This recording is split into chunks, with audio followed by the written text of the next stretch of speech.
Tapos, ano? Anong gagawin nyo nga doon? Uuwi na nga. Uwi na. Malayo ba yon? Yasin yun eh. Saan yan ba? Housing. Sa housing.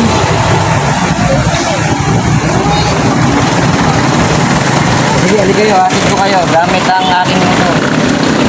Ayun lang.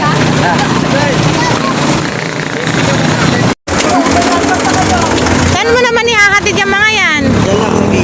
Kawawa naman eh. Wawa naman po mga batan to. Saan ba kayo galing? Nag-housing daw sila. Saan kayo galing?